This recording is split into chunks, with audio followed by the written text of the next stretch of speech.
você gosta de livros épicos como Game of Thrones, Senhor dos Anéis e tantos outros, você precisa conhecer Stormlight Archive, de Brandon Sanderson. Sobe a vinheta.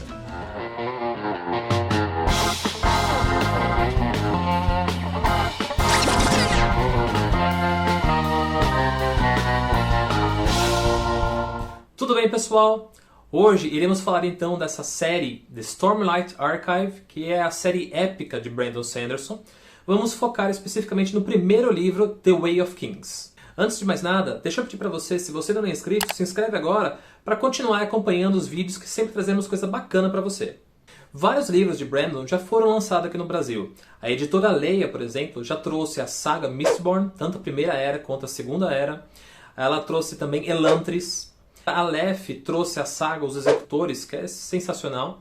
Então existem muitos livros dele aqui no Brasil. Porém, o mais épico de todos, que é a saga Stormlight Archive, infelizmente não foi trazida até agora. A editora Leia soltou uma nota em 2017 que iria trazer, mas até agora isso não aconteceu.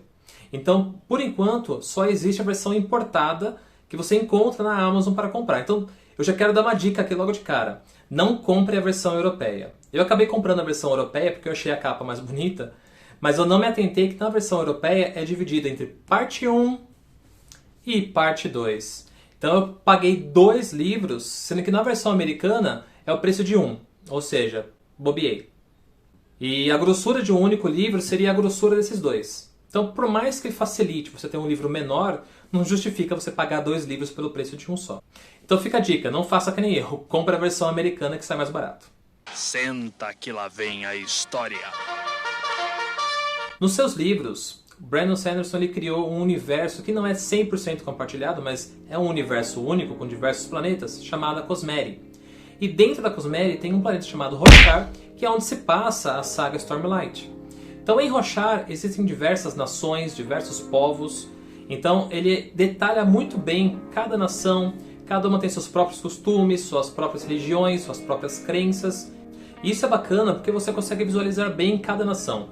Então é muito bem escrita nesse ponto e ele cria realmente um planeta, um universo ali muito bem construído. Uma coisa interessante que acontece em Roshar são as chamadas High Storms. São grandes tempestades, mas de proporções maiores do que nós conhecemos. Inclusive as pessoas vão direto para abrigos, como se fosse um tornado. Mas ela também tem um poder dentro dela que ela alimenta umas pedras, que é como se fosse uma bolinha de gude, que eles chamam de gemstones. E essas pedras eles utilizam inclusive como moeda na cidade. Então uma moeda que está iluminada por uma High Storm tem um valor maior do que uma moeda, do que uma gemstone vazia. Então essas High Storms, elas são muito perigosas, porém se você coloca essas pedras do lado de fora da tempestade, da casa, elas são alimentadas e é como se o raio da tempestade ficasse armazenado nessas pedras. O livro conta também sobre o passado de Roshar. Então ele fala que ali existia uma ordem chamada Night Radiants, os Cavaleiros Radiantes, que eram os guardiões de Roshar. Eles possuíam espadas extremamente poderosas, as Shard Blades, e armaduras igualmente poderosas, Shard Plates. E com essa armadura e com essas espadas, eles protegiam Roshar de todos os inimigos e principalmente dos Voidbringers, são os grandes personagens malignos do livro. Que até então a gente não conhece muito bem quem são os Voidbringers. Em algum momento da história de Roshar, essa ordem foi extinta e essas armaduras e essas espadas foram deixadas para trás. E as pessoas com o tempo foram encontrando essas armaduras, essas espadas e foram pegando para si. E foram passando de geração em geração. Então no contexto atual do livro, as Shard Plates e as Shard Blades existem, mas elas pertencem realmente à elite da sociedade da época. E aí uma coisa interessante do livro, ele separa a elite como os Light Eyes, ou seja, as pessoas com olhos claros, e o pessoal de classe mais baixa, os Dark Eyes, as pessoas de olhos escuros. Então nessa eu já dançava. A saga Stormlight Archive ela é focada em 3 personagens, Kaladin, Dalinar e Shallan. Apesar do autor ter criado diversos personagens, e realmente existem muitos personagens no livro, os 3 que eu citei agora são realmente o foco de toda a saga. Então em um livro ou outro ele vai falar mais de um ou outro. Nesse primeiro livro, o maior foco é realmente voltado para Kaladin. Kaladin é um Dark Eye de uma família humilde, o pai dele era médico e ele mesmo estava estudando medicina, quando um determinado acontecimento na cidade forçou a largar a medicina e ir para a guerra. Na guerra, e após anos realmente como militar, ele estava criando uma carreira quando um determinado incidente o transformou de um militar renomado para um escravo. E isso eu estou falando de capítulo 1 para capítulo 2. Então no capítulo 1 você vê ele ali como um militar, e no capítulo 2 já começa 8 meses depois, e ele como um escravo. Aí você fala, o que foi que aconteceu? Então aí o livro te prende, porque logo de cara você quer saber como que Kaladin foi de militar para um escravo em 2 páginas. Deixa eu explicar uma coisa. Kaladin acabou indo para a guerra porque a nação dele, que era a Aletkar, estava em guerra com os Parshend, que é uma outra espécie. Aliás, é a única espécie não humana do livro.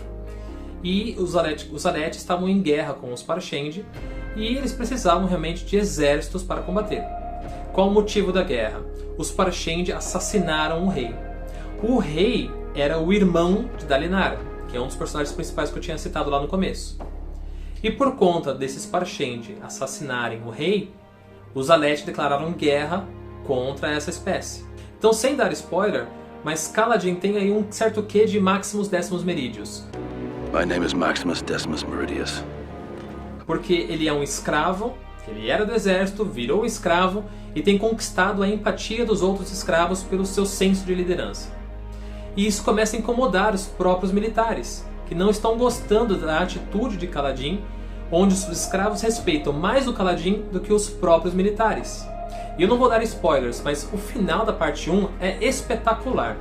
Tudo que Kaladin tem feito, ganhado admiração, e como eu disse, isso traria consequências? Trouxe. E as consequências estão no final da parte 1.